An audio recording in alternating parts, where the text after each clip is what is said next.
Mirëmbrëma, duke kërkuar ndjes për shkëputjen dyjavore, sot po prezantoj të ftuarin e kësaj dritare të premte, zotin Fatos Nano. Mirëmbrëma dhe mirë se erdhët, zotin Nano. Mirëmbrëma dhe ju falenderoj për këtë mundësim që më jepni për të komunikuar me njerëzit përmes dritares së televizionit publik. Atëherë, nisim direkt nga Kosova, e cila është dhe preokupimi kryesor i këtyre javëve dhe këtyre muajve. Ju e keni ndjer veten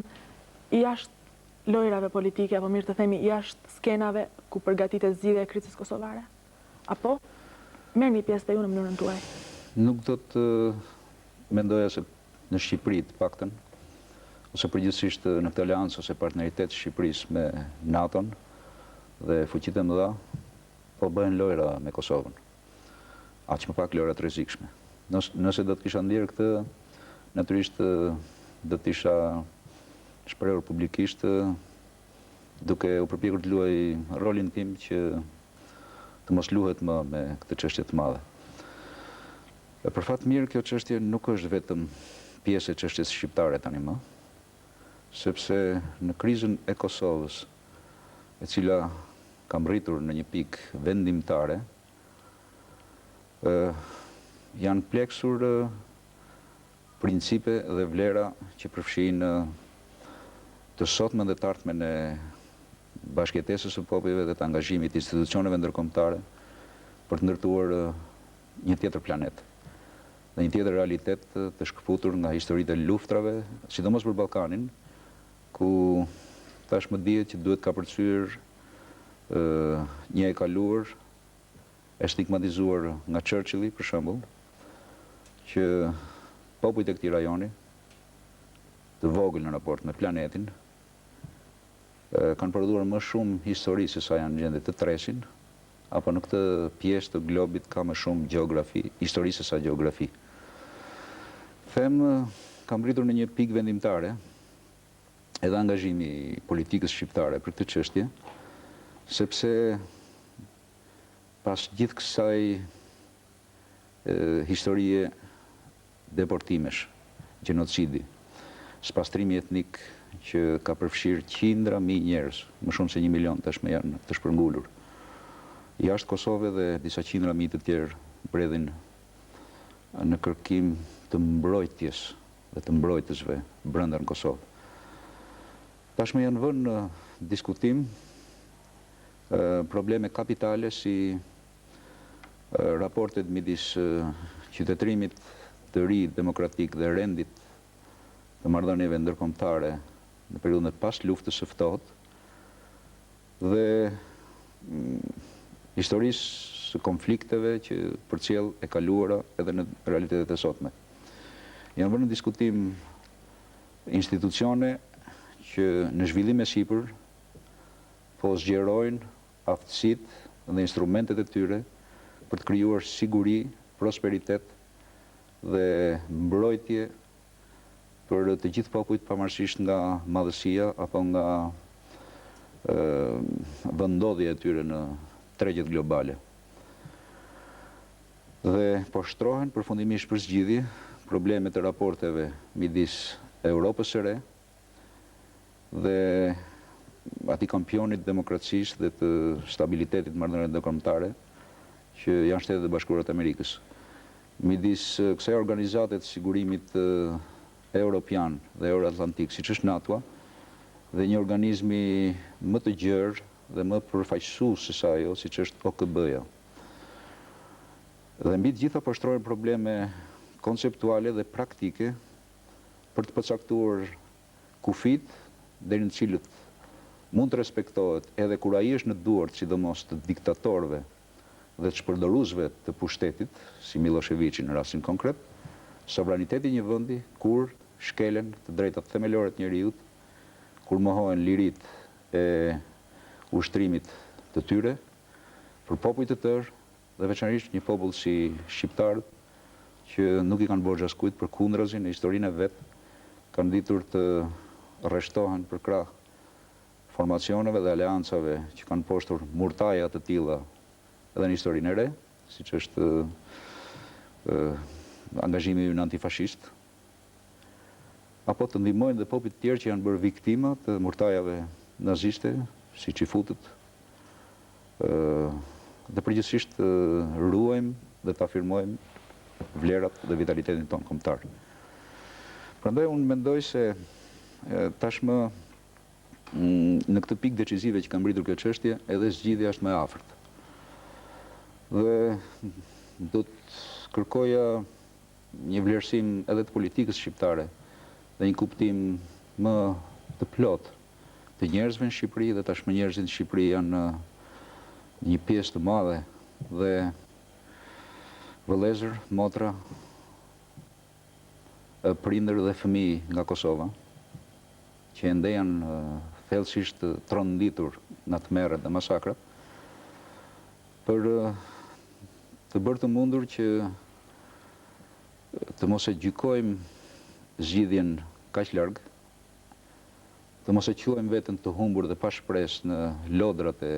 politikës globale apo diplomacisë ndërkombëtare që në histori shpesh na ka lënë të zgënjur. Dhe përfundimisht kuptojmë që në mbështetje të goditjeve për të shkatërruar makinën e dhunës etnike të Miloševićit, krahas NATO-s tashmë po vjen politika globale, po vjen diplomacia e kohës, po vijnë marrëveshje dhe konsensuse të rëndësishme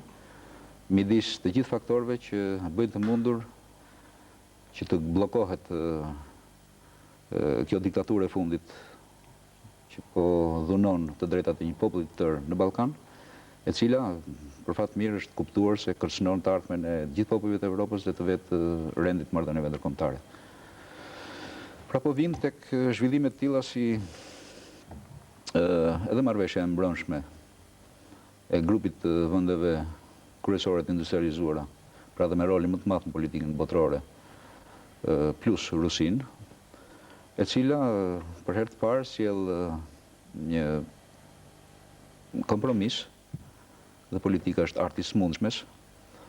për të hartuar një projekt rezolut të Këshillit të Sigurimit, që do të siguronte përfundimisht dhe atë që është quajtur deri më sot deficit i legitimitetit të veprimeve të NATO-s në kuadrin e marrëdhënieve ndërkombëtare dhe institucioneve që i rregullojnë ato.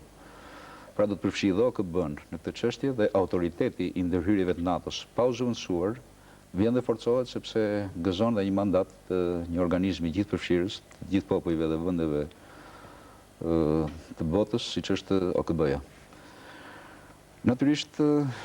ky është një projekt që nuk mund të quhet armiqësor për ne, përderisa tutorët e tij, aktorët e tij, ata që marrin përsipër dhe zbatimin e tij, janë tashmë aleat pa diskutueshëm të kombit dhe të çështjes shqiptare. Për pasojë, unë do të shikoja me maturi edhe pika të tilla ekuivoke ose dy kuptimshe ose evazive që shfaqen ende në perceptimin e të gjithëve, siç është natyra e forcës që do të garantojë kthimin dhe sigurinë të deportuarve shqiptar nga Kosova në shtëpitë e tyre, autoriteti i saj, aftësia për të ndaluar përfundimisht çdo segment të makinës së dhunës dhe diktaturës Miloševićit për të kërcënuar sërish jetën dhe liritë themelore të shqiptarëve të Kosovës, si dhe mëtej ai shqetësim që ka lindur nëse të pambrojturit do të duhet lëshojnë armët ose jo. Kam ndjekur me vëmendje dhe vlerësimet e faktorëve të politikës shqiptare dhe politikës shqiptare të Kosovës, dhe do t'i ftoj edhe ata të tregoheshin vazhdimisht të pjekur, të përgjegjshëm si deri më sot, për të kuptuar që edhe ky dokument nuk mund të realizohet pa pjesëmarrjen e politikës kosovare, pa pjesëmarrjen e të gjithë faktorëve politik dhe ushtarak të politikës kosovare, pa mbështetjen e shtetit tanë, dhe pa integrimin edhe të UÇK-s në realitetet e pas luftës që po nisin në Kosovën e Re. Pa shkuar ke UÇK-ja, ndalojmë ke dilema e madhe e fundit që quhet Ibrahim Rugova. Ky njeri sipas jush është përfaqësuesi i mandatuar i Kosovës apo është thjesht një president pa popull, sikundër dhe ka preferuar të quajë veten së fundi për një gazetë gjermane? Unë përpiqem të kuptoj dhe emocionet e luftëtarëve të lirisë, apo të atyre që deri më sot janë shfaqur si aleat apo kundërshtar politik të zotit Rugova. Natyrisht do të ishte një anshme dhe pa mjaftueshme që të mos kuptonim emocionet të zotit Rugova përballë masakrës së dimensioneve biblike të popullit të Kosovës, që nuk është vetëm i zotit Rugova, si dhe përballë atij investimi politik dhe vendit që i ka krijuar zotit Rugova, angazhimi i tij në çështjen e Kosovës në të paktën 10 vjet të fundit. Nga kjo pikpamje, unë do të theksoja këtë gjë. Nuk është detyra jonë, as e faktorit ndërkombëtar, që të emëroj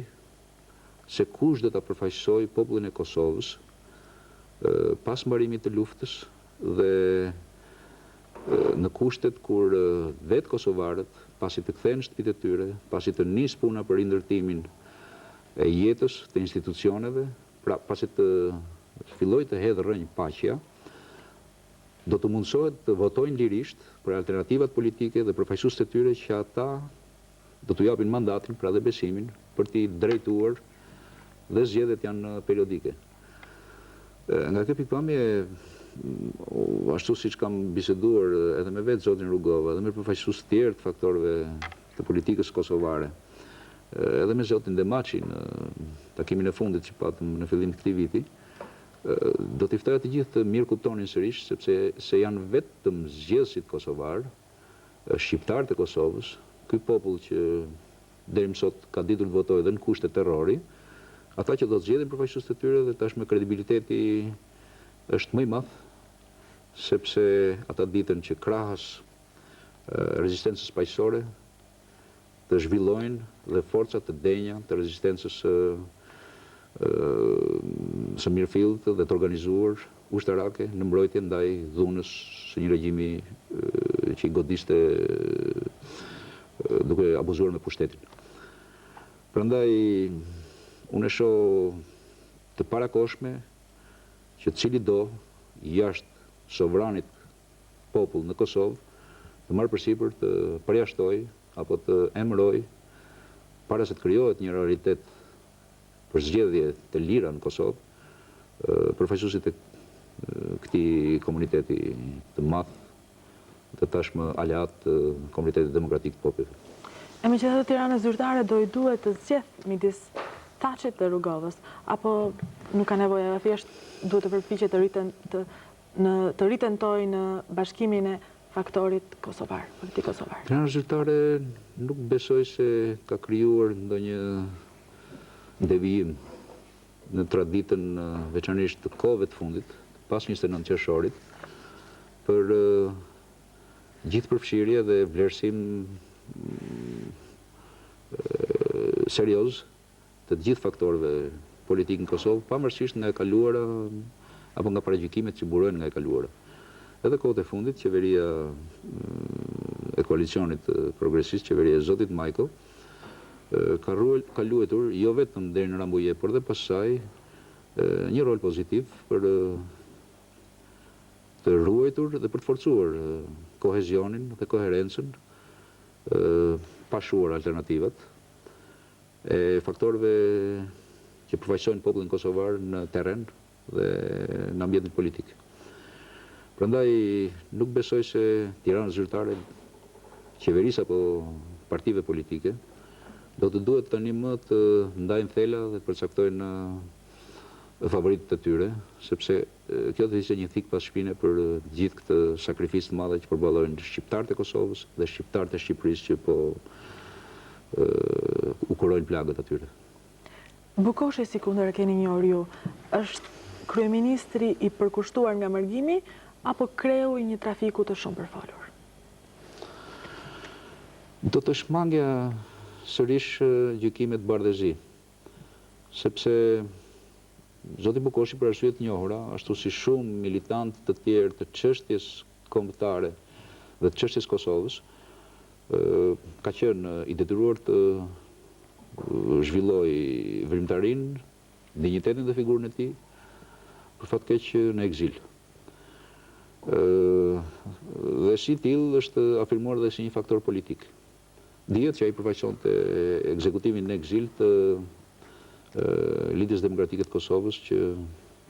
me kryetarin Rugova mori përsipër të zhvilloj zgjedhje në hije, pra jo në hije për mbështetjen dhe pjesëmarrjen e gjerë të shqiptarëve të Kosovës, por në kuptimin e legjitimitetit ndërkombëtar të tyre. Dhe si tillë edhe zoti Bukoshi nuk do ta quaj ilegjitimet, vazhdonte të shfaqte pretendimet dhe alternativat e tij politike për të vazhduar të qenë i pranishëm në këto zhvillime të krizës dhe në ato që po përgatiten për të ardhmen e Kosovës. Prandaj do të hezitoja të kaloja gjithashtu në gjykimin tjetër të zi, se zoti Bukoshi përfaqëson vetëm një kret, një trafiku armësh. Natyrisht ka dhe trafikant armësh, ka dhe trafikant jetësh, ka dhe njerëz që në rolin e çakeve, në kushte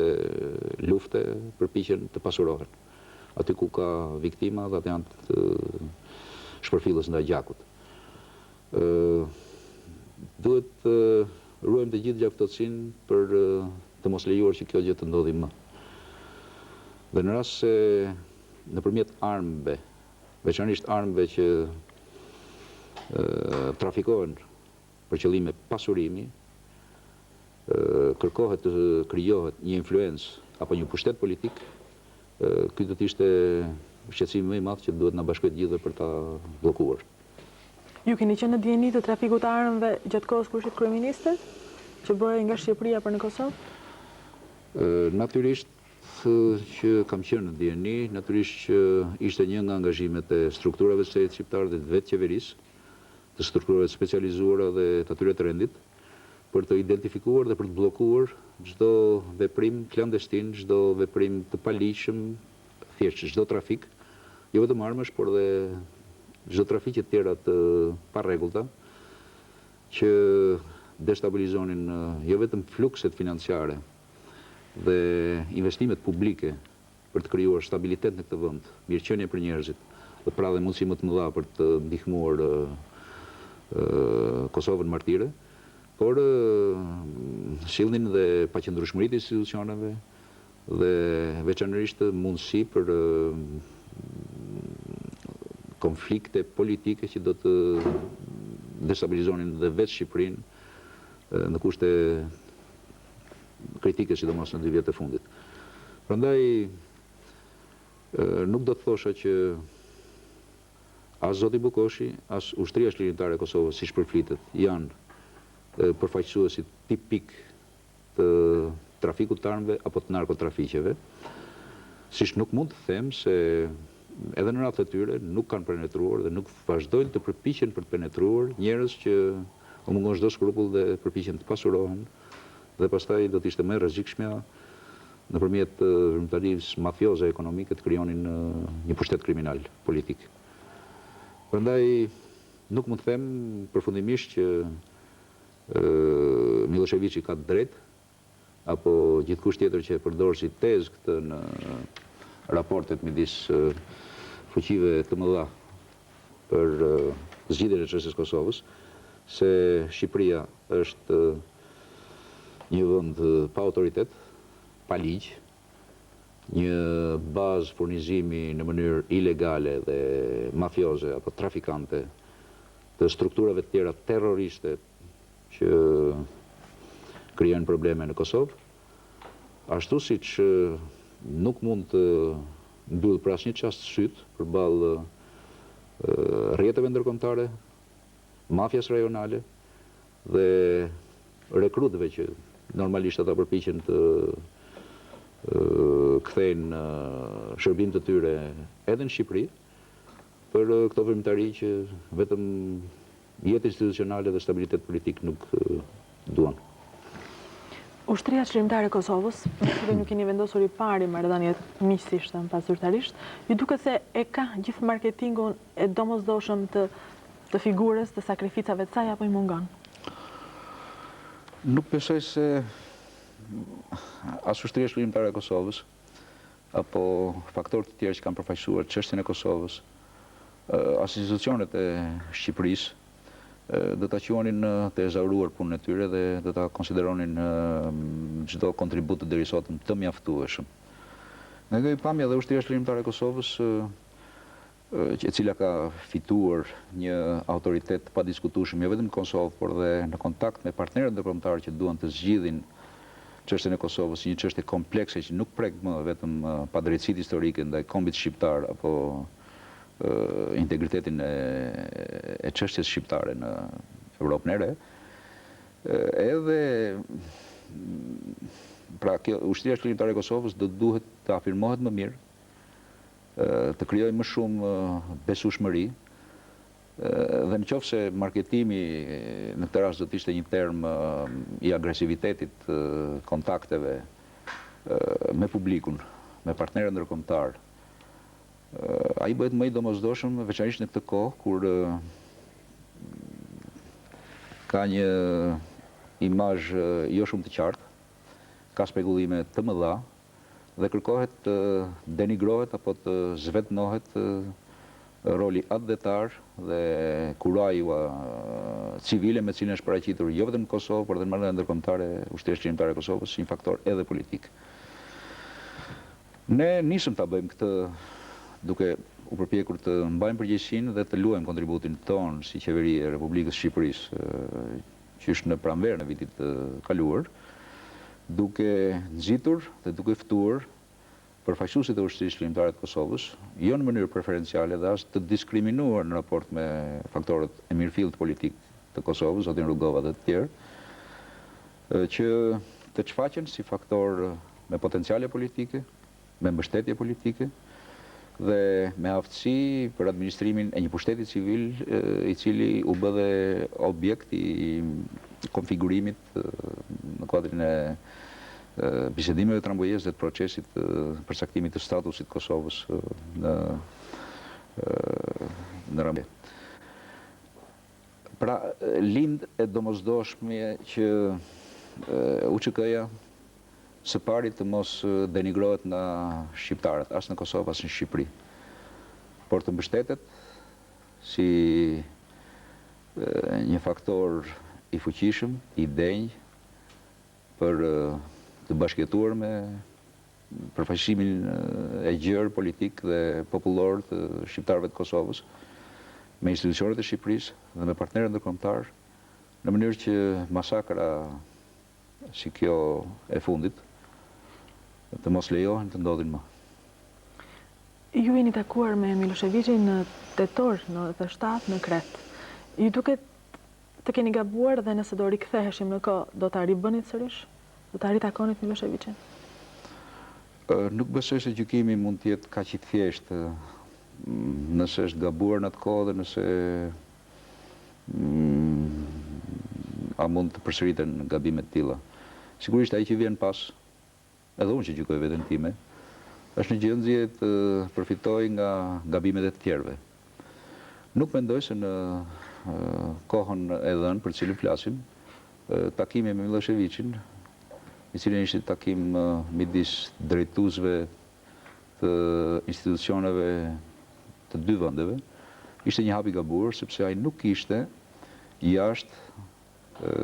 optikës së kontakteve dhe të presionit që faktorët ndërkombëtar po zhvillonin me Miloševićin, të paktën në 10 vjet të fundit, të paktën qysh pas marrëveshjes së Daytonit dhe veçanërisht në kuadrin e të gjithë angazhimeve që konflikti i lindur në Kosovë dhe që kishte nisur ta acarojë të mos degeneronte në këtë masakër kaq të dhimbshme që po përjetojmë sot. Nëse do të më lejosh të shprehesha në mënyrë figurative, atëre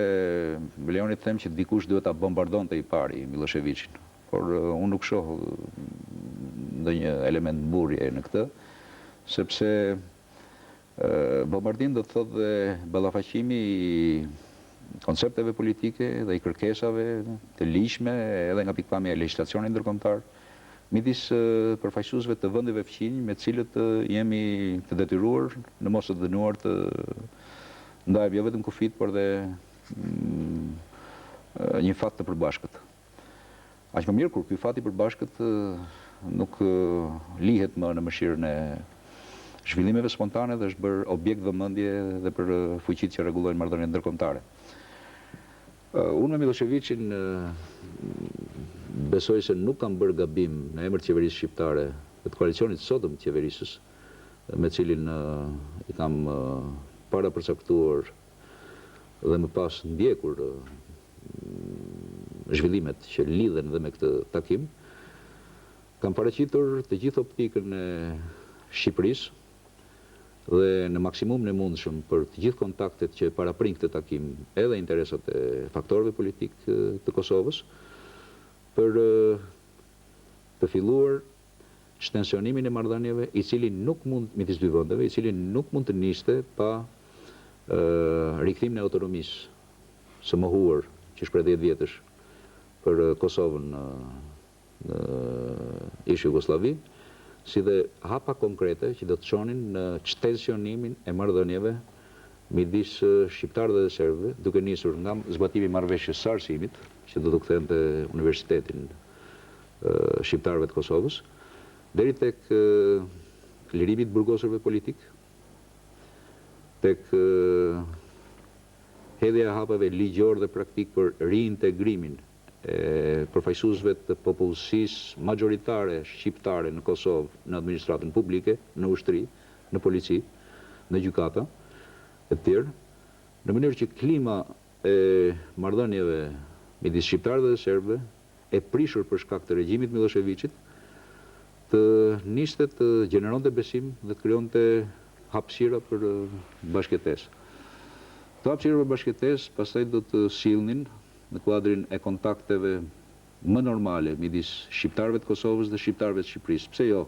Midis shqiptarëve dhe serbëve në Kosovë dhe shqiptarëve dhe serbëve në rajon, e ritheksoj mbetemi një vend fqinj me ish Jugosllavin, edhe mundësi për të nxjerrë në dritën e diellit të gjithë fenomenet që pengonin zhvillimin e qëndrueshëm të institucioneve dhe të ekonomisë në këtë pjesë të Ballkanit, si dhe të bllokonin përfundimisht një realitet të dhimbshëm që vazhdon për fat keq në kushtet e luftës me përmasa edhe më të mëdha, ku në vend politikanëve takohen trafikantët të çfarëdo komsie, shkëmbejnë parat qelbura dhe çdo ditë krijojnë një pasuri që nuk shkon në dobi të popujve, nuk shkon në dobi të realiteteve demokratike dhe të hapjes kufive në mënyrë që çaket dhe hjenët mos lëvizin në kurriz të shumicave. Megjithatë, pa u zgjatur me Miloševićin, sidoqoftë për ndaluar diçka në mënyrë të figurshme, nëse me bombardimin aktual të NATO-s synohet arritje diçka, ju duket se me bombardimin tuaj gjithmonë në mënyrë figurshme ju arritët diçka mbas takimit me Miloševićin? Arritëm të paktën të paraqesim drejt për drejt dhe pa injoruar avantazhet e kontaktit drejt për drejt, interesat dhe pozicionet tona politike, si vend sovran, në marrëdhënie me fqinjet. Këtë arritëm ta bëjmë në kuadrin e iniciativave dhe të forumeve të kontaktit dhe të bashkëpunimit rajonal që gëzonin edhe vëmendjen dhe kujdesin e institucioneve përfaqësuese të Europës së Re, të Bashkimit Evropian dhe të grupit kontaktit, dhe sidomos që janë komplementare me të gjitha përpjekjet që vazhdojnë të bëhen, edhe zhvillimi i mbrëmshëm ishte në këtë linjë, për të menjanuar të gjithë faktorët dhe të gjitha veprimet negative që nuk mundësojnë hapjen e kufive dhe një bashkëtesë paqësore midis njerëzve, komuniteteve nacionale, popujve dhe vëndeve, për shkak të intolerancës regjimeve të ndërtuara mbi ideologji nacional komuniste, apo përjashtuese të etnive të tjera, apo të individëve dhe komuniteteve që diskriminohen thjesht për shkak të origjinës tyre fetare, apo të përkatësisë tyre të ndryshme, kulturore, etnike e tjerë. Nga kjo pikpamje do të rriqja vëmendjen që edhe institucionet e sotme të Shqipërisë, në optikën time, duhet të mos krijojnë asnjë vakum në prezencën dhe në kontaktet me faktorët e politikës globale që po pa ndërprerë bombardimet e NATO-s, po përpiqen të zgjejnë zgjidhjen më të mirë të mundshme për rregullimin politik dhe paqësor të realiteteve të krizës në Kosovë dhe në Ballkan, si dhe të ndërtojnë një traset sigurt ku serbët pa Miloševićin dhe popujt e tjerë të Ballkanit pa ngarkesën e padrejtësive historike që janë bërë veçanërisht shqiptarëve, të munden të krijojnë një treg të përbashkët, të munden të ndërtojnë kufi që kalohen lirisht nga njerëzit dhe që sigurojnë prosperitet dhe sidomos kontakt dhe marrëdhënie me Europën e qytetëruar në cilën Ballkani duhet integrohet. Kur ishit kryeministër, por edhe tani ju kanë përfolur si shumë dashamirës në Greqisë, për të mos thënë filogrek. Në fakt, cili është sipas jush qëndrimi i Greqisë dhe Italisë, kryesisht i Greqisë, ka shkak krizës që po kalon Shqipëria? Leoni ta thjeshtëzoj problemin, sepse jam interesuar kundrejt këtyre spekullimeve të gjej rrënjën kulturore ose etimologjike të emrit tim, dhe natyrisht nuk ka pasur nevojë të pyes grekët për këtë gjë, sepse ata emrin tim e shqiptojnë pas. Por jo për inat të grekëve, kam pyetur disa miq të mi profesor të ekonomisë turq, dhe më kanë thënë që ky emër është me origjinë turke. Edhe përfundimisht jemi detyruar t'i besoj prindërve të mi që dhe traditës shqiptare që emrin tim, dhe këtu s'është çështje përfundimisht e emrit tim, e lidhin me atë brez iniciatorësh apo pionierësh të ndryshimit që është bërë e njohur dhe në fjalorin politik si bartës të sëres, ose që guxojnë të promovojnë të renë në një realitet tradicional. Nga kjo pamje, mua nuk më shqetëson asnjë polemik që i vulgarizon përkatësitë apo kontributet e gjithë secilit në raport me fqinjet miqësor apo jo miqësor në historinë e Shqipërisë, por duhet kuptuar përfundimisht që qëndrimi i shtetit grek dhe i politikës zyrtare greke si anëtare e NATO-s dhe Bashkimit Evropian nuk është ai turmave që manifestojnë në sheshet e qyteteve kryesore të Greqisë, sepse pavarësisht nga shkalla e angazhimit në operacionet e NATO-s, mbështetja politike ka qenë e padiskutuar dhe shpesh afinitetet kulturore, fetare, miqësitë tradicionale që burojnë prej tyre midis vendeve dhe popujve në Ballkan ose më gjerë, siç do të ishte rasti i Rusisë në marrëdhënie me Serbinë, duhen parë dhe për efektet pozitive që mund të krijojnë. Në Ballkan ndoshta ende nuk ka një vend tjetër, por kjo s'do të thotë që ai duhet marrë ekskluzivitetin, që mund ndikoj me konceptet e NATO-s dhe të Bashkimit Evropian, pse jo dhe të kompromiseve politike që apo arrin edhe me Rusin, në Beograd sesa Athina zyrtare. Ashtu si në një plan më të gjerë, edhe perëndimi ishte i hapur për të siguruar konvergjencën e Rusisë në integrimin e kushteve që NATO i ka vënë Miloševićit në një kuadër të një institucioni më të gjerë se sa NATO-ja, pra në kuadrin e një veprimi të Shtrisë dhe Sigurimit dhe TOKB-s, duke shfrytzuar afinitetin e Rusisë ose të Moskës zyrtare me Beogradin.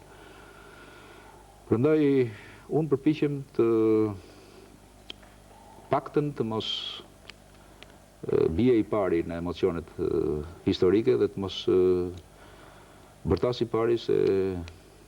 jemi të rrethuar nga armiqtë dhe në jug dhe në veri. I duket se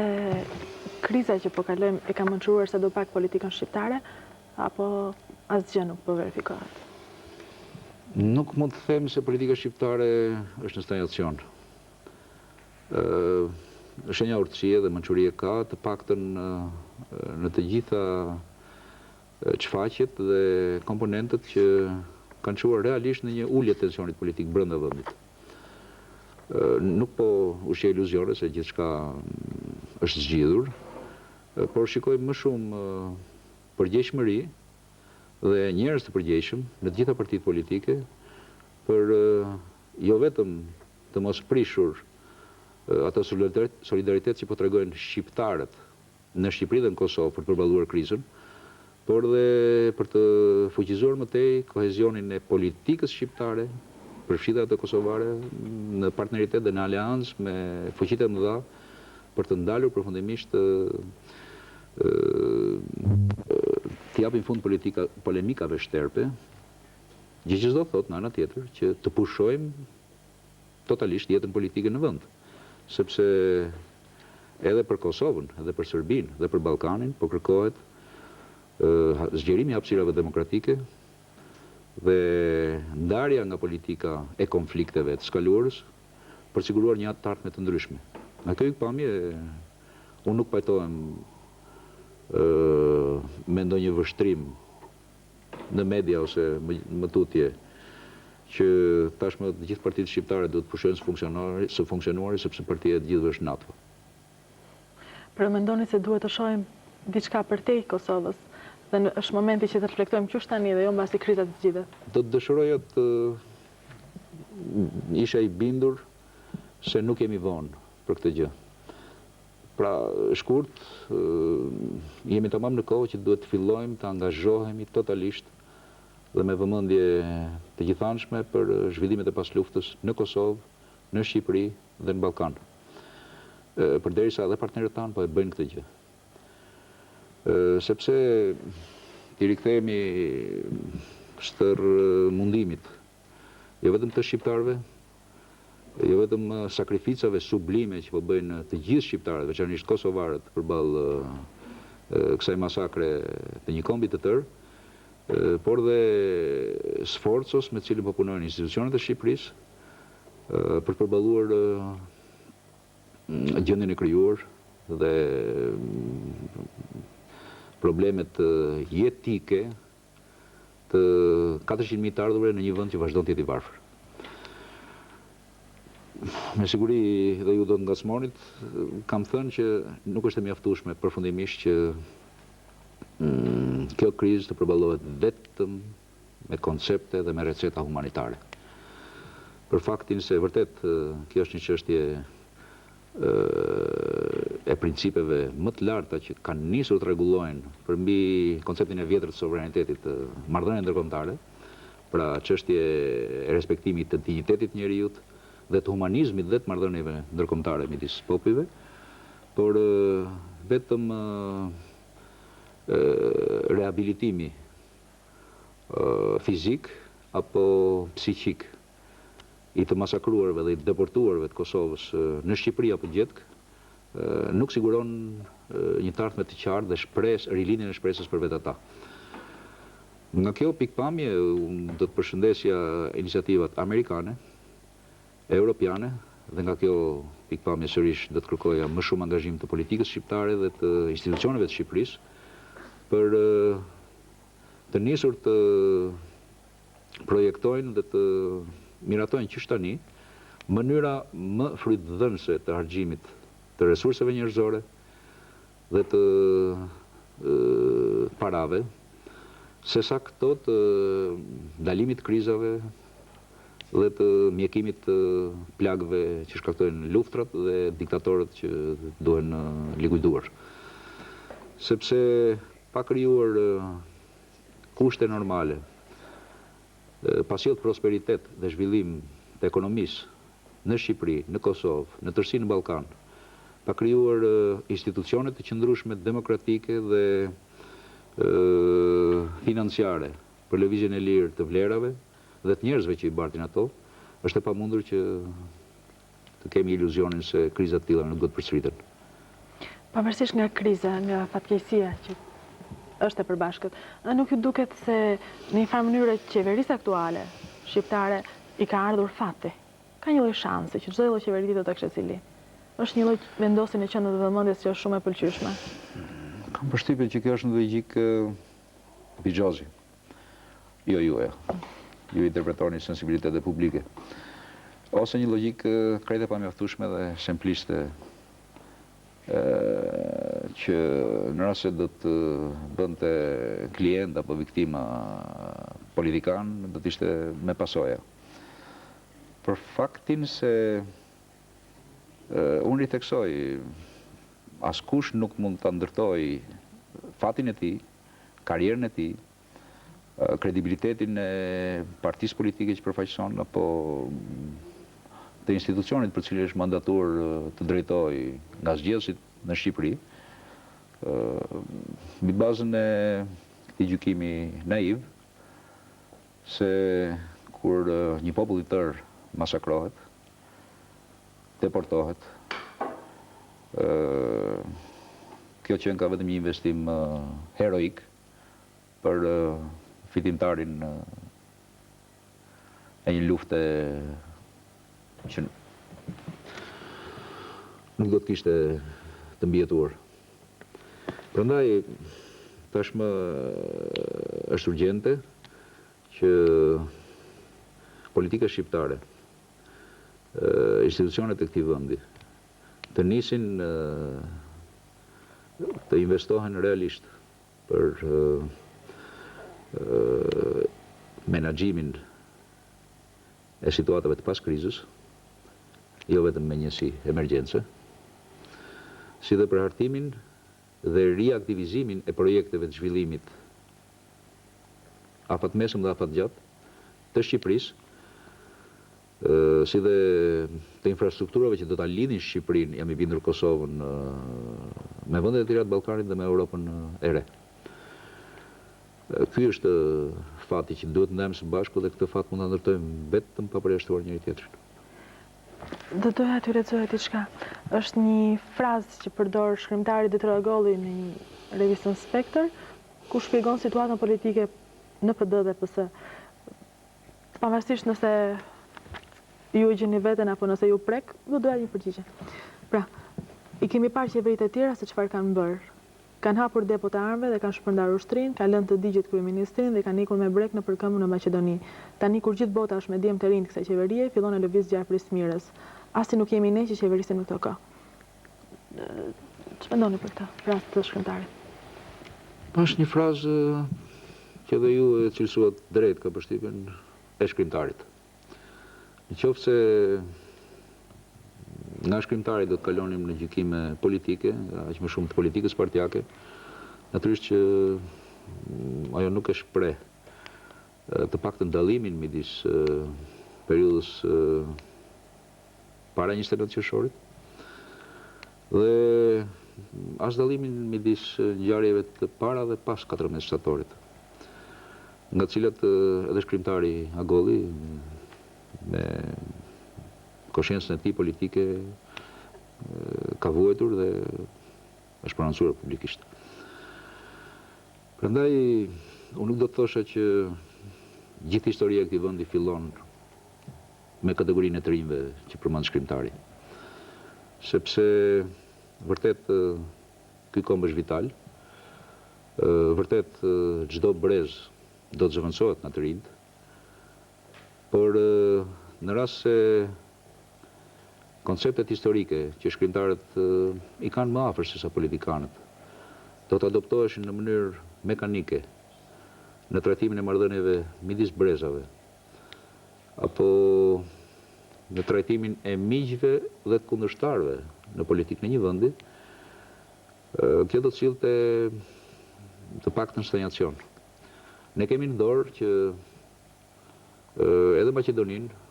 edhe Jugosllavinë, edhe Greqinë, edhe Partinë Demokratike, edhe të kaluarën e dritrojt dhe të gjithë jo të rinjve të tjerë, si dhe të ardhmen e të rinjve që po rriten në zjarrin e qeverisjes apo të luftës në Kosovë, të mos e paragjykojmë në mënyrë përjashtuese. Ne kemi në dorë, kjo është filozofia ime, që me e përsëris avantazhin atij që vjen pas, mos përsërisim gabimet e paraardhësve. Unë nuk them se dritroji është paraardhësi im, ashtu siç nuk mund të mos respektoj përvojën historike të dritrojit dhe të kërkoj edhe ndihmën e dritrojit për të identifikuar gabimet e skaluarës që s'duhen përsëritur më. Pra, ne kemi në dorë që në raport me brezin e ri që po vjen, që ka ardhur, që po troket, dhe që besoj nuk do t'jetë përjashtues ndaj traditës së këtij kombi, pra dhe të drejtuesve dhe të këtij politik të deri sotëm, të pranojmë kritikat, për të mos lejojmë që ata nesër të tallen me ne. Dhe shpresoj se dhe dritroji nuk ka këtë synimin që të tallet as me parasit, as me të rinjt, sa do afër se pranë veprës së shkrimtarit janë ato. Edhe ju nuk keni pasur ndërmend të talleni kur jeni shprehur për revistën Aks se qeverisë sot me i mungon morali dhe kredibiliteti për qeverisur ndryshe? Jo, as pak, jam shumë serioz në këtë gjë. Nuk është fjala për të quajtur as jo kredibël, as pamoralshëm drejtuesit të qeverisë aktuale. Është fjala për një qeverisje ndryshe, e cila ka qenë dhe mbetet kredo e ime politike dhe jo natyrisht personale, sepse unë kam udhëhequr Partinë Socialiste, jo vetëm 8 vjet të fundit, por dhe në fushatën e fundit elektorale, me aleat e koalicionit sot në qeverisës. Me këtë kredo, që edhe sa po përfundova së shpjeguari, që të mos përsërisim gabimet e paraardhësve, të vjetër apo të rinj. Pra, për të krijuar përfundimisht në këtë vend një kulturë, një mentalitet dhe veçanërisht një angazhim institucional që sjell reforma të guximshme, të kushtueshme për një forcë politike që i ndërmerr, pra dhe për njerëzit konkret që drejtojnë atë forcë politike. Unë e kam paguar këtë kosto dhe e kam paguar me koshiencë, që sjellin institucionet që ndryshme demokratike, që sjellin tregje të hapura dhe të mbrojtura, si dhe lëvizje të lirë të qytetarëve që të mos bien më as viktimë e diktaturave, as viktimë e regjimeve që për shkak të interesave të pushtetit, të grupit apo të personit abuzojnë me drejtat e zgjedhësve dhe të njerëzve në këtë vend, dhe as e strukturave mashtruese, piramidale apo mafioze që devijojnë kursimet e njerëzve, pjersën e punës apo të sipërmarrjes tyre në gropa të zeza që e lënë vendin të varfër dhe njerëzit të pashpresë. Ju e kuptoni që po bisedoni me një njeri që ka propozuar dhe ka gjetur miratim të pakontestueshëm në Partinë Socialiste dhe në partitë e koalicionit sot në qeverisës për konceptin e ndarjes dhe të së pushteteve dhe të marrjes përgjegjësive të përbashkëta për të qeverisur ndryshe këtë vend me njëherë pas 29 qershorit. Por bisedoni me njëri që kishte në dorë të ishte jo në qendër të goditjeve apo të pagesës së kostove të qeverisjes ndryshe dhe të transformimit të realiteteve të trashëguara në këtë vend. Unë mund të isha çfarë do, në maj apo jashtë shtjellës së luftës për normalizimin e jetës në Shqipëri pas trazirave të marsit 97, Pra mund të isha më i mbrojtur se sa pozicioni që zgjodha, dhe unë zgjodha pikrisht duke vlerësuar autoritetin politik që më kishte dhënë, historia ime dhe Partia Socialiste në vlerësim të saj, si një investim që mund të përballonte në planin politik, personal dhe të forcës politike, që përfaqësoja kostot e mëdha të këtij transformimi. Këtë rol e zgjodha me koshiencë dhe pikrisht prandaj vazhdoj të mbroj me pasion, me koshiencë, por me qetësi dhe nevojën e qeverisjes ndryshe në këtë vend. Ndryshe përfundimisht do të thotë të delegohen pushtetet duart e njerëzve që është e mundur të kontrollohen nga zgjedhësit. Dhe jo të përqendrohen sërish pushtetet në pak duar dhe tyert e zyrave ku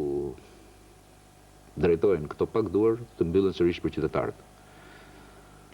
Dhe përfundimisht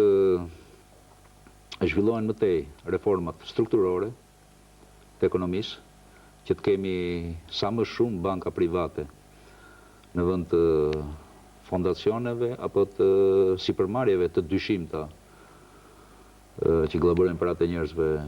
apo paratë e taksapaguesve nëpërmjet favorizimit shtetëror në këtë vend, si dhe përfundimisht krijojmë një partneritet profesional, real, me të gjithë aleatët dhe donatorët e huaj që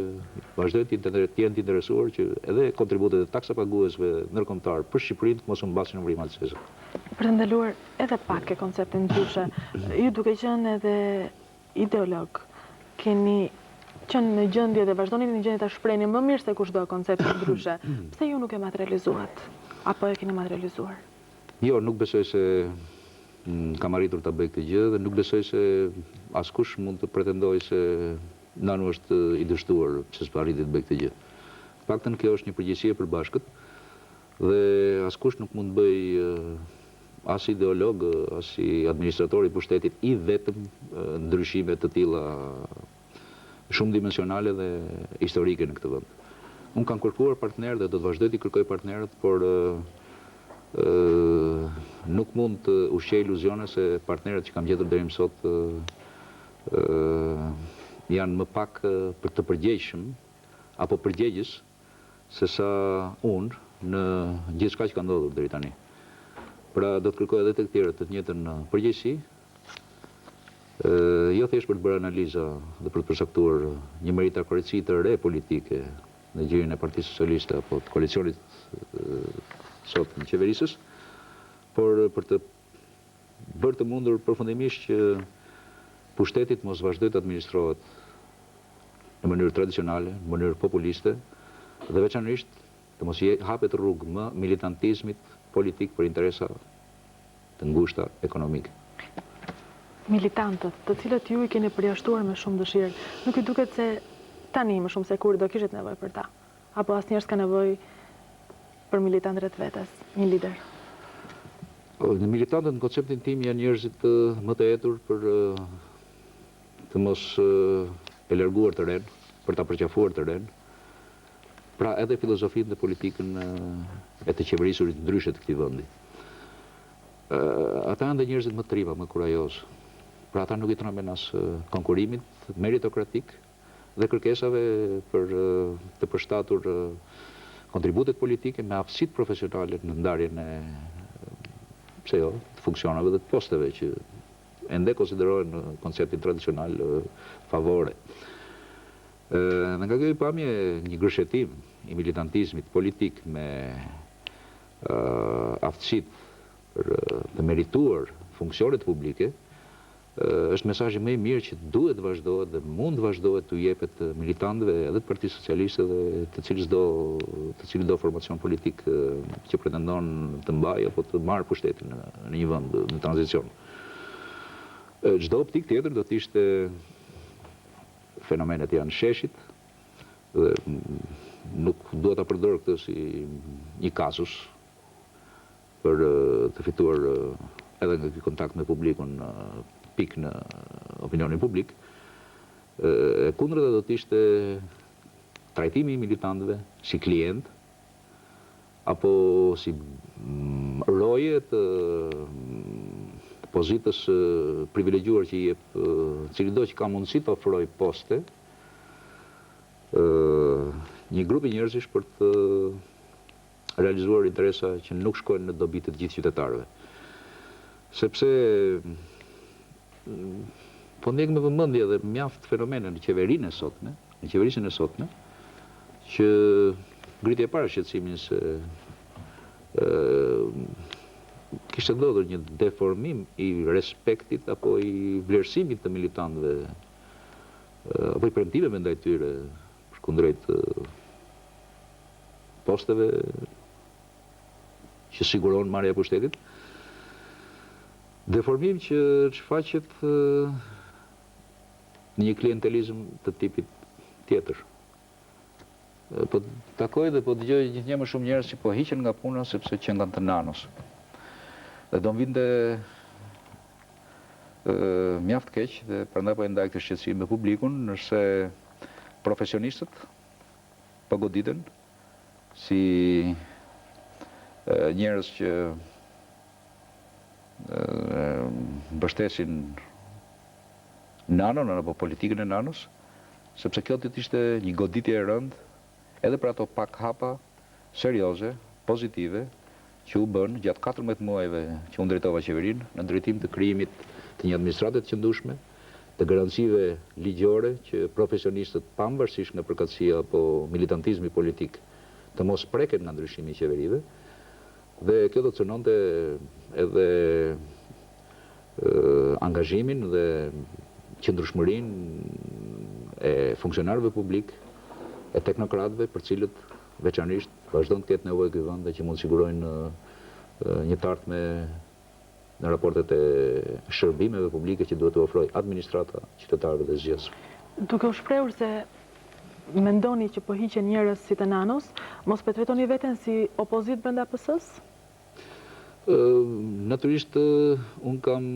konceptet e mia politike që nuk janë personale, janë të votuara dhe vazhdojnë të jenë publike, dhe integritetin tim që lidhet me to. Mjaft nga konceptet që bashkëbiseduam janë në shprehje e tyre. Unë e kam quajtur këtë jo thjesht në filozofia e ndryshimit, por një politikë e ndërtimit të institucioneve dhe të realiteteve europiane në Shqipëri, në mënyrë që askush, veçanërisht të rinjt dhe intelektualët, të mos dekurajohen dhe të mos nxiten për ta lënë këtë vend si refugjat në kërkim të fatit në vende të tjera, sepse me një logjikë të thjeshtë kam arritur të kuptoj dhe ju ftoj të mirë kuptojnë së bashku faktin që kudo që shqiptarët kanë gjetur rregulla të qëndrueshme të funksionimit të institucioneve demokratike dhe të konkurrencës së tregut, pa deformacione të natyrave që i njohim në rajonin dhe në vendin tonë, kanë arritur të shfaqin aftësitë e tyre, të ndërtojnë një karrierë, të ndërtojnë një mirëqenie dhe të ndihmojnë dhe familjarët e tyre në Shqipëri. Unë do të dëshiroj, dhe kjo është filozofia ime, prandaj çdo largim ose goditje e njerëzve që përqafojnë këtë filozofi është i dhimbshëm jo vetëm për mua, që të krijohen në Shqipëri rregulla dhe institucione të qëndrueshme, standarde, as pak të ndryshme nga ato të vendeve të tjera të përparuara demokratike, që do t'i bënin shqiptarët të ndjenin të qetë, të sigurt, për karrierë, për mirëqenie, duke konkurruar në vendin e tyre. Ju ishit një nga njerëzit që thirrët për të konkurruar në vendin e tyre, shumë prej intelektualëve në një farë mënyrë refugjat jashtë, dhe me hikjen tuaj i lat ata. A mos është kjo një arsye për të mos besuar te ekzekutivi? Nuk besoj se të paktën ata e kanë keq kuptuar largimin tim, sepse në qoftë se me largimin e cili do që bën të mundur zhvillimin e proceseve apo ndryshimeve pozitive në rastin konkret në administrat, do të vazhdon të telloj pasiguria dhe paqëndrueshmëria e zhvillimit në vend. Mjaft syresh u ndjen po ashtu si unë të bllokuar në shfaqjen e aftësive dhe të impenjimit të tyre në këtë plan që bisedojmë, jo thjesht politik, por menaxherial, teknokrat, profesionist, që të ndryshojë sa më shpejt dhe në mënyrë sa më të sigurt ky vend. Dhe mjaftësirësh vazhdojnë të jenë pranë meje edhe kur punojnë në administratë, edhe kur i godasin si njerëz që qëndrojnë më afër se ç'duhet me mua. Ky kontakt nuk është ndërprerë dhe duke mbetur një angazhim politik serioz i imi i socialistëve shqiptar, të cilët janë rritë të kësoj, më shumë se sa shqiptarët socialistë. Unë besoj se ka të ardhme për shpresat të të rinjve, për besimin e të gjithë njerëzve që ky vend, pavarësisht nga kriza e sotme, nga luhatjet politike, nga lufta brenda llojit apo konfliktet e paprincipta midis politikanëve shqiptar, mund të bëhet pauzat e përkohshme. Keni shpjeguar për një gazetë greke shqiptare socialistët shqiptar, po për publikun, çfarë do thoshet për ata që nuk arrin të kuptojnë dallimin? Dallimi është ky. Unë nuk kam mundur ta kthej nga një interpretim apo slogan politik këtë gjë në një realitet, sepse 4 vjet kam qenë fizikisht i bllokuar, i izoluar politikisht nga regjimi i kaluar. Natyrisht, cili do i vetëm nuk mund të ndryshojë realitete të kalcifikuara tradicionale. Por jam i bindur që po të kisha qenë në kontakt me elektoratin socialist, me strukturat e Partisë Socialiste, edhe këtë gjysëm të errët në jetën time, të investimit tim 8 vjeçar në Partinë Socialiste dhe në politikën shqiptare, të errët dhe dhimbshme madje, jo sepse ajo më ka dëmtuar vetëm mua, por sepse risolli në jetën e këtij vendi ripërsëritjen e deformacioneve të rënda institucionale të skaluarës në kushtet kur diktatura nuk ekzistonte më. Nga ky pamje, fjala është për të dhënë mundësi politike dhe institucionale të gjithë atyre njerëzve, intelektualëve dhe të rinjve, përfaqësuesve të shoqërisë civile, edhe të biznesit, që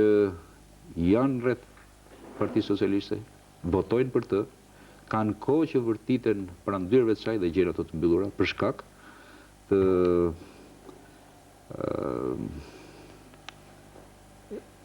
një organizimi dhe koncepti për funksionimin politik të kësaj partie të kapërcyer nga koha. Po për shkak dhe të interesave të një grupi konservator politik në Partinë Socialiste, konservator nuk do thotë vetëm i vjetër në moshë, që çdo ardhje të rinj dhe çdo hapje të konkurrencës me të ardhurit e rinj konceptohet si rrezikim i pushtetit personal, i karrierës personale, i interesave personale. Ju flisni për dhënje mundësish të tjerëve, ndërkohë ju e keni hequr me vullnet mundësitë vetes suaj duke dhënë dorëheqjen disa herë. A mund ta rrëfeni pak afinitetin e dorëheqjes me Fatos Nanon? Pse ka shumë dorëheqje? Dorëheqja edhe në optikën time është një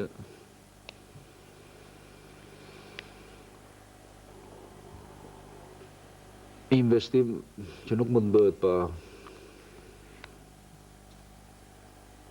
një shkallë të caktuar pjekurie, përvoje dhe përgjegjësie ndaj të gjithë atyre që të ndjekin dhe të votojnë për t'i drejtuar. Është quajtur dhe nga tjerët akt civil. Dhe papritmas sapo mendohet se aq më mirë kur largohen vetë se na hiqen qafe, se kjo është dështim, madje e përsëritur. Unë do të kujtoj të gjithëve se institucioni i dorëheqjes është i dobishëm në politikë dhe veçanërisht politikën shqiptare, jo vetëm kur dështohet, por dhe kur të tjerët nuk të ndjekin dot, dhe kur përpasoj një ripozicionim dhe një ridimensionim i vetvetes dhe i filozofisë politike që ketë tëndën në një midis më të gjerë se sa i që të bllokon për të vepruar, bëhet i domosdoshëm. Dhe kjo është shprehje e vazhdimit të angazhimit, veçanërisht shprehje një investimi për të ndryshuar këtë situatë, se sa e largimit aq më pak me bish në shal. Prandaj motivet e dorëheqjeve të mia janë të njohura, janë publike, dhe mënyra e realizimit të atyre që objektivave, koncepteve, pra ndryshimeve në politikë dhe në qeverisjen e këtij vendi, që unë s'kam mundur të realizoj në formacionet e trashëguara, në cilat kam qenë i detyruar të militoj dhe të bëhem pjesë apo të drejtoj, nuk do të thotë se nuk mund ndërtohen hapësirat të tjera, mekanizma të rinj, dhe veçanërisht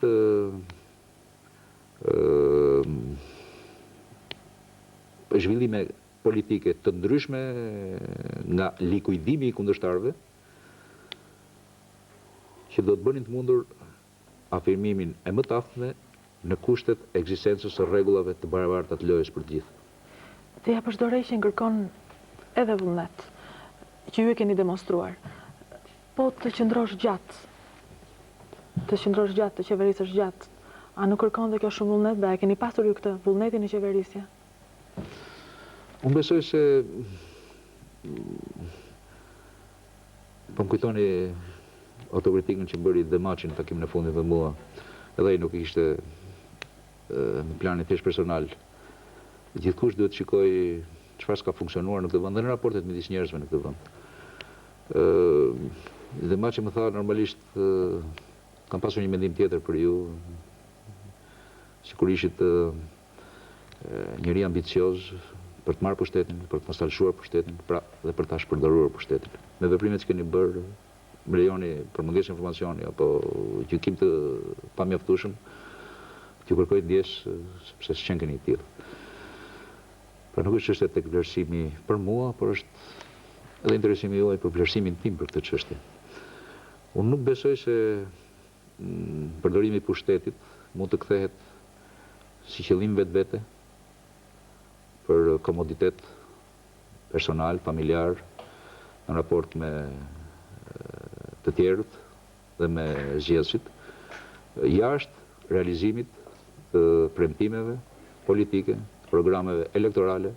të cilat të çojnë në pushtet, veçanërisht kushtet demokratike. Prandaj, në qoftë se karriera zgjatet, ajo mund të zgjatet vetëm mbi bazën e realizimit të premtimeve dhe të ndryshimeve reale që shkojnë në dobi të zgjedhësve. Pra ndryshimit të kushteve në cilat njerëzit mund të jetojnë, mund të ushtrojnë sipërmarrjen, iniciativën e lirë, të realizojnë drejtat e tyre dhe natyrisht dhe të një mjedisi politik që e bën të qëndrueshme këtë iniciativë të shumicës. Karriera mund të shkurtohet kur dështon në mbajtjen e premtimeve.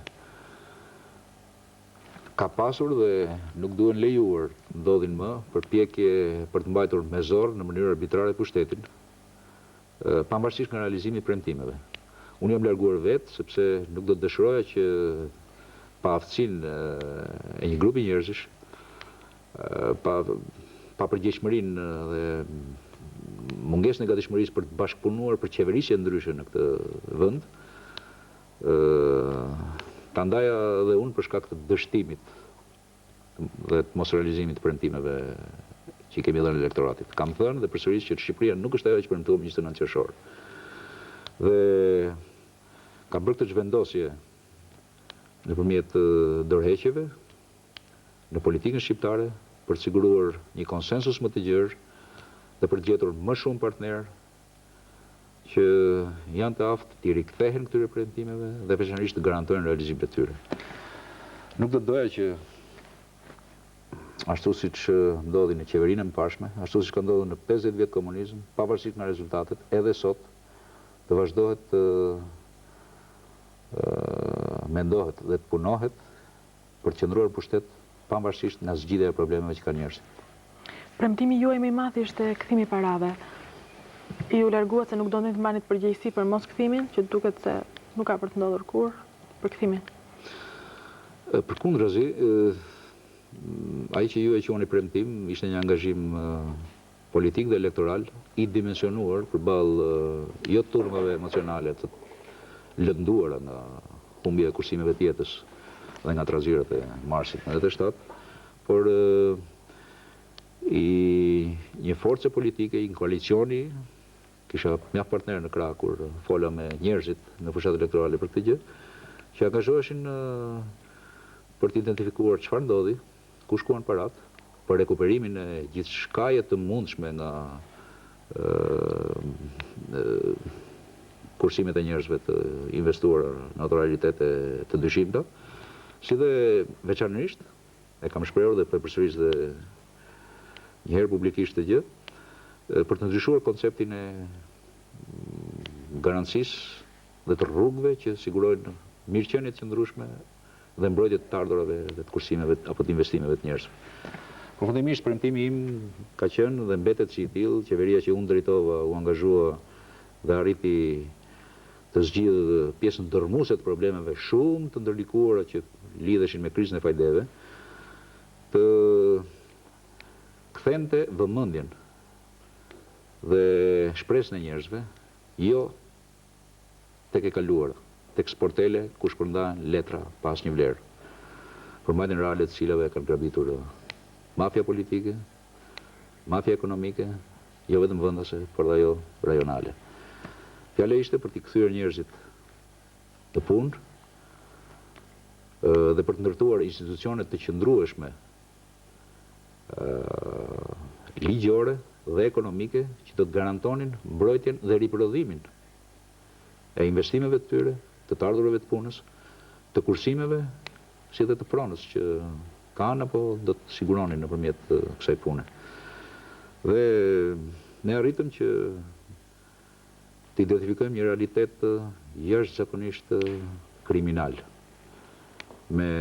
ligjet dhe me strukturat e ekzekutivit për transparencën e fajdeve. Dhe dëshiroja që qeveria e sotme ta vazhdonte këtë gjë, të mos humbte më kohë për mbylljen e këtij procesi, për të kthyer shqiptarëve jo vetëm pjesën e parave që kanë mbetur, për të rikuperuar jo vetëm pjesën e të ardhurave që janë grabitur brenda dhe jashtë vendit, por dhe veçanërisht për të krijuar një zhvillim ekonomik dhe një stabilitet institucionesh që mbrojnë të ardhurat që krijohen sot e tutje dhe i shumëfishojnë ato. Përmendet partner të pa angazhuar, për të cilët ju nuk mund mbani përgjegjësi ndaj ikët. Në fakt, kur flitet për partner, shumë kush ka parasysh miq dhe bashkëpunëtorët tuaj më të ngushtë në qeverisje, me cilët jeni edhe sot afër. Atëherë për cilët partner të rinj flisni ju? Cilët janë edhe njerëz në kërkim të cilëve, në kërkim të kujt jeni ju? Ku janë ata? Unë partnerët nuk i konsideroj thjesht si miq, sepse në konceptin tradicional miku është një interes më i ngushtë se sa raporti midis njerëzve në politik apo në funksione ligjore përballë zgjedhjeve. Në këtë pamje, për mua partnerë janë njerëz që nuk e kthejnë në favor apo në privilegj lidhjen e gjakut, por përkundërzi lidhjen e ideve, plotësimin e aftësive reciprokisht dhe mbi të gjitha zhvillimin e një bashkëpunimi dhe një investimi individual apo në ekip që siguron rregulla loje të barabarta për të gjithë dhe sigurojmë kushte për zhvillimin e konkurrencës dhe të aftësive të gjithë njerëzve në treg dhe në institucione. Pra, për mua partnerë janë njerëz profesionistë, janë njerëz të përgjegjshëm në politikë, janë njerëz që nuk abuzojnë apo të përdorin pushtetin për të goditur ata që mendojnë ndryshe, apo kundërshtarët në konkurrencë. Janë njerëz që nuk mbyllin dyert ndaj votuesve të tyre dhe ndaj qytetarëve për të cilët zgjidhen që të shërbejnë, por që janë të aftë, të jenë transparent dhe të japin llogari për mënyrën se si administrojnë pushtetin para qytetarëve në mënyrë periodike. Qeveria që ju keni kryesuar është akutuar për korrupsion. Kjo për shkak të thashethemeve, të themi, të botuara shumë shpesh dhe në shtyp për disa nga miqt, nuk po them partnerët, miqt dhe bashkëpunëtorët tuaj më të ngushtë. Ju e keni hedhur gjithmonë poshtë si akuzë të pabazë, apo gjithmonë ka diçka kur ka fjalë? Unë vazhdoj të jem fare i hapur me publikun dhe i qetë në trajtimin edhe të kësaj çështje, e cila ka qenë dhe mbetet një spekullim i vjetër dhe i dobët politik, ndaj meje apo ndaj një grupi njerëzish që rastisht lidhen me mua ose lidhen qëllimisht për të goditur një rrymë politike, një organizim politik brenda PS-s që ishte dhe mbetet i angazhuar për të ndryshuar realitetet politike dhe të qeverisjes në këtë vend. Duhet kujtoj për njerëzit faktin që qeveria që unë drejtova u fut me vullnet të lirë dhe të plot në realitetet e korrupsionit të trashëguar. Ajo pranoi pas një hezitim dhe ishte një nga 3 vendet e vetme në botë që e bën vullnetarisht të gjë, të përfshihej në programet e Bankës Botërore për identifikimin dhe luftën kundër korrupsionit në vendet në tranzicion,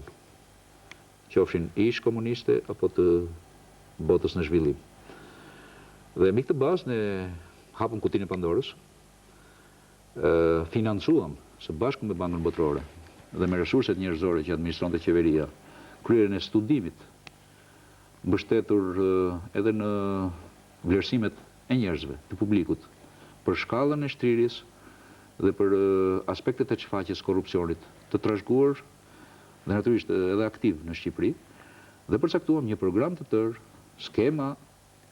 të provuara edhe në vende të tjera, me të cilat do të luftohej jo me kritere politike dhe jo me gjykime dhe veprime të pjesshme që vijnë nga sensibilitetet e rrugës, të kafeneve, të ditës, fenomenet e korrupsionit për ta minimizuar atë dhe për ta bërë një fenomen periferik, si në vende të tjera, me institucione të qëndrueshme dhe me ekonomi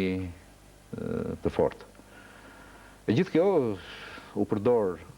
në një mënyrë të qëllimshme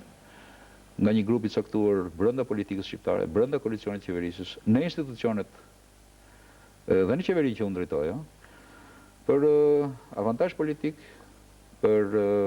konflikt politik dhe për likuidim politik të njerëzve të aftë, të përgjegjshëm. Dhe në qoftë se normalisht dikush do të spekulonte sërish për të thënë Nanua iku me gjithë miqtë e vet të korruptuar, unë përsëris qetësisht përpara njerëzve. Gjithçka që u kam thënë këtyre pseudo partnerëve, vendas dhe të huaj, dhe janë krejt në minorancë, filozofinë time dhe angazhimin tim politik që në ato momente dhe që do të jetë edhe i sërtmes. Unë nuk kam pranuar që askush të shkel mbi principet e prezumimit pafajësisë në rast se kjo nuk vërtetohet në rrugë gjyqësore, dhe nuk kam pranuar që për sensibilitete apo rivalitete politike të ditës të krijohet klima dhe mendimi në administratën shqiptare, në funksionalet civil ose politik, se për lojra politike të rastit dhe të radhës, mund të përdorësh si limon i shtrydhur dhe mund të flakesh për shkak të dashurisë apo luftës që bëjnë elefantët. Kjo do të ishte mesazhi më negativ që partitë politike kur alternohen apo grupet brenda partive politike kur ndryshojnë qeverit, mund t'i linin administratës publike, si dhe qytetarëve që presin shërbime të lishme, të efektshme dhe të kontrollueshme nga nënpunësit e emëruar dhe të zgjedhur, dhe jo humbje kohe, energjish dhe konflikte që fshehin parat e taksapaguesve dhe i devijojnë ato në xhepat e radhës. Ata njerëz ju do preferoni t'i quani pseudo partner, ju kanë akuzuar edhe për papërgjegjshmëri politike. Në fakt, ka një konceptim të ndryshëm, një perceptim të ndryshëm të përgjegjësisë nga ju dhe nga këta akuzues? Natyrisht ka një konceptim të ndryshëm, sepse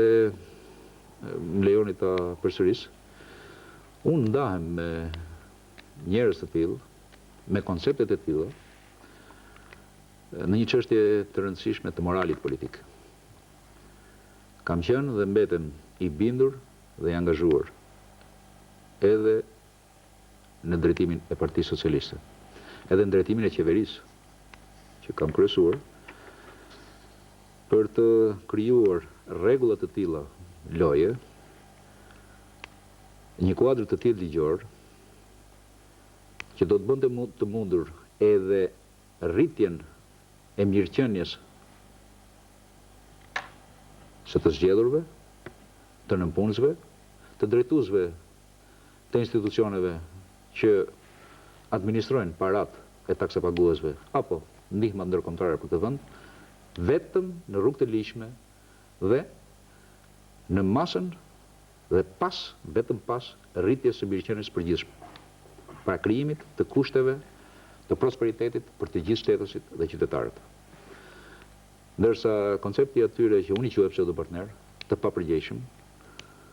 dhe që në çdo kohë është e mundur të identifikohen jo vetëm rezultatet e ndryshme në administrimin e pushtetit, por dhe amplifikimi, zgjerimi, shtimi, apo stagnacioni për shkak të mos luftimit i fenomenet të korrupsionit, pra të abuzimit të pushtetit për interese ekonomike, sepse shumë syresh, për fat mirë janë një minorancë, kanë dashur me njëherë ta përdorin pushtetin për pasurimin personal dhe të krijojnë një klientel politike që do t'i shërbejë këtij qëllimi. Ky quhet korrupsion politik, dhe kur korrupsioni ekonomik pushton institucionet, atëre cënohet rënd e ardhmja e demokracisë në vend dhe fati i popullit dhe i shtetësve të këtij vendi. Juve nuk i mungon përkundër se keni me tepri gjithë elokuencën për të shpjeguar reflektimin tuaj mbi të tjerët, po nëse do shpjegonit pa elokuencë reflektimin tuaj për vetveten, çfarë do mund të thoshit? A ju ka shkuar nërmend në këtë kohë të gjata pauze, mjaft më me politik, mjaft më me PS, mjaft me ekzekutivin, apo jeni vendosur për t'u rikthyer? Nuk besoj se në veprimet e mia politike në sulm apo në tërheqje, në raport me publikun kam dhënë mesazhin që jam lodhur dhe ndjehemi vetmuar. Aq më pak mesazhin që pas me u bë Qameti. Natyrisht janë lëvizje që i të konsultuar edhe me mjedisin tim politik, me zgjedhësit e mi, me përvojën që kemi krijuar së bashku në këto 10 vjet, me aftësinë për të interpretuar nevojën për ndryshim në këtë vend. Unë i kam ndërmarrë për të përmirësuar kushtet në cilët duhet realizohen iniciativat të mëdha për institucionet qëndrueshme dhe tregje të hapura në këtë vend, pra dhe për partneritet të sigurt me aleatët tanë që vazhdojnë të investojnë për prosperitetin e Shqipërisë dhe të Ballkanit. Natyrisht nuk mund të mos rishikoj në mënyrë kritike përderisa kam kërkuar që dhe të tjerë të reflektojnë me këtë shkundje që kanë krijuar, jam i bindur, në opinion dhe tërheqjet apo tërheqjet e mia, një analizë të gjithëve se çfarë duhet bërë ndryshe, çfarë nuk shkon, dhe çfarë duhet ndalur përfundimisht si riprodhim i së keqes, apo i konfliktit, apo i përjashtimit, apo i bllokimit të aftësive komplementare në politikën shqiptare dhe në integrimin të rinjve, veçanërisht në punën që bëhet për ndërtimin dhe zhvillimin e këtij vendi. Kam qenë shpesh i kufizuar në mundësitë për të ushtruar ndikim dhe për të vepruar për shkak të strukturave të kalcifikuara në partinë që kam drejtuar, po pse jo dhe në politikën shqiptare në tërësi. Prandaj kam kërkuar jo shëmbjen e këtyre strukturave, por hapjen e tyre ndaj shoqërisë civile dhe ardhjen e njerëzve të rinj në politikë, në partitë politike që vazhdojnë të sillen në mënyrë tradicionale me pushtetin, si dhe një mjedis ku është e pamundur të bllokohet në mënyrë të pandershme shfaqja e aftësive dhe krijimi i vlerave për të gjithë dhe jo vetëm për vete. Vazhdoj të jem shumë i vëmendshëm ndaj cilit do që mendon një lloj si unë. Besoj se janë shumë që kërkojnë përfundimisht një mjedis të rregulluar, loje, konkurrence dhe karriere, ekonomi dhe në politikën e këtij vendi. Në PS, në partinë që ju keni drejtuar, keni përdorur her pas here për këtë parti, qoftë në mocion, qoftë së fundi, një fjalor të zgjedhur, që ka bindur shumë këndësh jashtë partisë dhe nuk njeh realisht gjendjen, se kjo parti është një fosil, ku dhe të rinjt plaken shpejt. Në fakt, nëse ju riktheheni si kundër keni vendosur, do ta ndryshoni, do ta emanciponi, çfarë do bëni ju? Natyrisht ky është një investim dhe një angazhim që mbetet, jo vetëm për Partinë Socialiste Shqiptare, por për politikën shqiptare në tërësi. Ka dhe parti që kanë emra më modern se sa ata që mund të identifikoheshin me lehtësi me fosile dhe që vuajnë nga të njëjtat smundje. Prandaj çështja është që ne të kthejmë në faktor veprues politik aspiratën dhe aftësinë e majorancës së popullsisë këtij vendi për të ndryshuar të kaluarën dhe sjelljen me pushtetin që ofrojnë tradicionalisht partitë politike në këtë vend. Veçanërisht të kthejmë në një investim real aftësitë e të rinjve, ambicien e tyre pozitive për të përfaqësuar vlerat e këtij vendi, dinjitetin e këtij vendi, përballë shtetasve të tij, por sidomos dhe përballë partnerëve ndërkombëtar, me cilët ne jemi në gjendje dhe kemi krijuar tashmë një përvojë që duhet filloj të kthehet në institucione qeverisëse, bashkëjetese, partneriteti dhe konkurrence fitimprurse për Shqipërinë. Pra, nuk pretendoj se mund të udhëheq turma të verbrish, por jam i gatshëm të bashkëpunoj me plot njerëz me cilët jam në kontakt, brenda dhe jashtë Partisë Socialiste, brenda politikës shqiptare dhe shoqërisë civile shqiptare, brenda dhe jashtë vendit, për të siguruar një partneritet të tillë që sjell zhvillim dhe nuk gjeneron më konflikt. Ka njerëz që mendojnë se ju jeni një figurë parakohshme, ka të tjerë që shprehen se koha juaj ka ikur. A ka një të mesme të cilën ju mendoni se është më e drejtë? Po, më lejoni ta them në mënyrë të thjeshtë, nuk duhet të humbasim më kohë, duke pritur që problemet tona t'i zgjidhin të tjerët, duke pritur që në doganat apo në ministritë shqiptare të vinë banor të ndonjë planeti tjetër, por duhet ndihmojmë dhe të huajt që na ndihmojnë të mos familiarizohen me të kaluarën tonë, me traditat negative të kaluarës tonë. Natyrisht, kalura jonë ka më shumë vlera pozitive, ne jemi një kom vital dhe me qytetërin të qëndrueshëm, por të proponojmë së bashku me ta të njëjtat procese, të njëjtat modele të institucioneve dhe të tregjeve përsëris, për mua shumë i rëndësishëm terreni ekonomik mbi cilin ndërtohet jeta sociale dhe institucionet e qeverisjes, të cilat japin rezultat në vendet e zhvilluara, në vendet e qëndrueshme demokratike, në vendet e perëndimit sidomos, dhe ju japin edhe atje mundësi shqiptarëve të shfaqin aftësitë e tyre. Në këtë pamje unë do të ftoja edhe partnerët e huaj të mos tregoheshin më kaq liberal me politikën shqiptare dhe me përfaqësues të institucioneve shqiptare. Si në rastin e përsëritur dhe që vazhdon të shfaqet, të sugjerimeve konkluzive, të raporteve, të analizave që bëjnë institucionet ndërkombëtare për reformën në Shqipëri, për gjendjen në Shqipëri, për rrugdaljet në problematika që kemi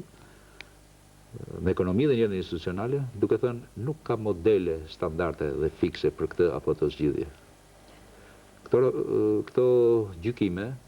vazhdojnë për fat të keq të zënë një peshë më të madhe se e nevojshme në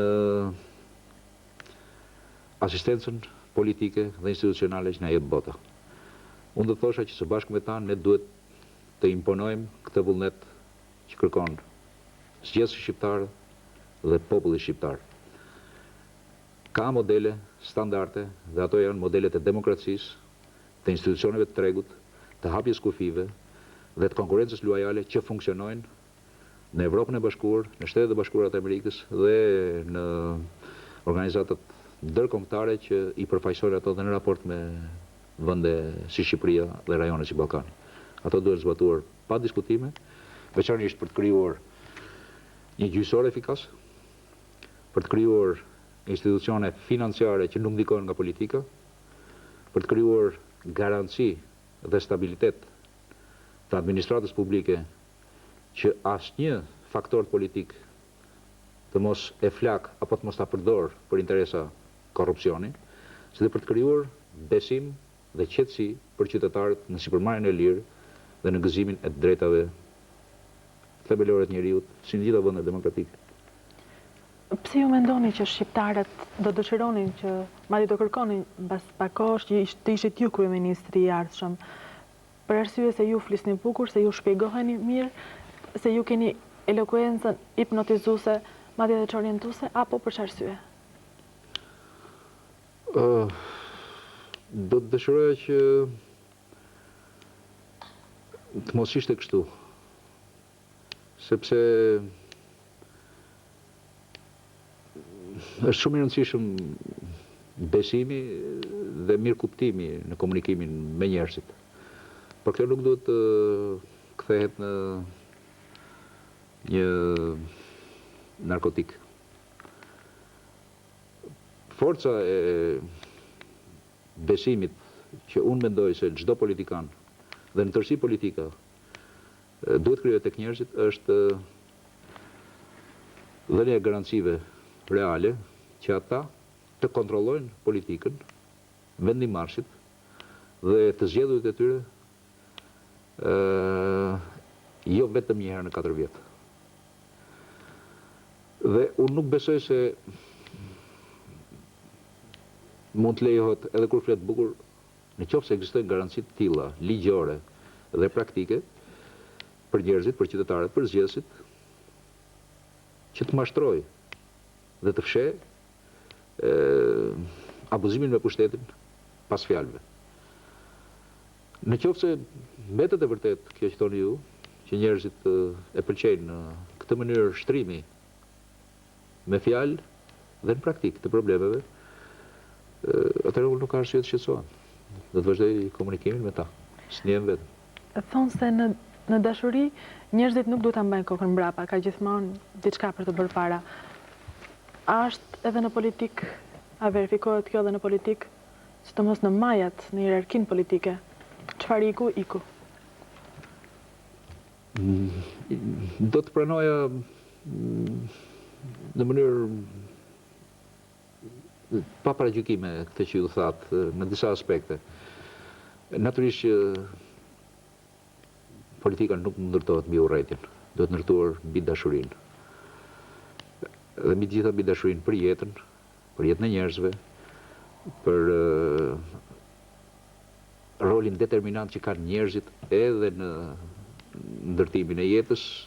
edhe të politikës dhe të prosperitetit të një vendi. Natyrisht të bashkëtesës me popujt të tjerë, me njerëz të tjerë. Natyrisht çdo dashuri e tepruar në raportet politike me partnerët ose kundërshtarët. Por çdo dashuri e tepruar dhe me skemat të gatshme, të ngurtësuara, të provuara, të skaluarës, është e dëmshme dhe mund të kthehet në rrezik nëse këmbgulët që në politikë të mos hapen rrugët e ndryshimit dhe të mbështeten ata që duan ndryshimin. Por mbetëm gjithmonë i filozofisë se ai që vjen pas ka mundësinë me dashuri, pa vrarë, të njohë për të mos u përsëritur gabimet e skaluarës dhe në rast se ekzistojnë korrente, forca politike dhe grupe njerëzish që e mbrojnë të kaluarën edhe në mënyrë nostalgjike, ata duhen integruar në ndryshimin dhe në kalimin nga e djeshme në të ardhmen. Po e kujtoj një fakt. Ne mund të kishim ndërtuar me urrëtie në mars 97 përfaqësuesit e komiteteve të shpëtimit publik që ngritën njerëzit për të mbrojtur në kushtet e anarkisë dhe të rënies shtetit. Përfundos ne trajtuar me dashuri ata, sepse vetëm me dashuri mund të bisedojë me ta dhe mund të ftoheshin ata nëpërmjet një kuptimi më të kthjellët, të lëshonin armët, të largoheshin nga veprimet emocionale dhe terroriste, të përfshiheshin në jetën civile, të kërkonin zgjedhje të lira, të respektonin procesin e zgjedhjeve të lira, të futeshin si çdo qytetar në kandidimin dhe në proceset elektorale të partive të lishme politike, pa ju kërkuar detyrimisht marrjen me përparësi të tesërës së Partisë Socialiste, dhe mbi këtë bazë sollëm tensionimin e një klime shumë të acaruar, si dhe largimin nga skena e politikës shqiptare dhe institucioneve shqiptare të mundësisë që gjithkujt, cili do, t'i shkojë mendja, që nëpërmjet rrugës së dhunshme, nëpërmjet armëve, mund të merret pushteti dhe mund të përdoret pushteti në dëm të tjerëve. Kjo bë me dashuri, me qetësi dhe me një sens perspektiv. Unë ju falenderoj që qëndruat më gjatë se zakonisht në këtë dritare të premte, zoti Nana. Unë falenderoj për mundësinë që të zgjeroj më shumë frymëmarrjen me njerëzit nëpërmjet dritares suaj. Faleminderit edhe ju të nderuar telespektatorë që qëndruat me ne këtë premte. Një natë më mirë nga Studio 1.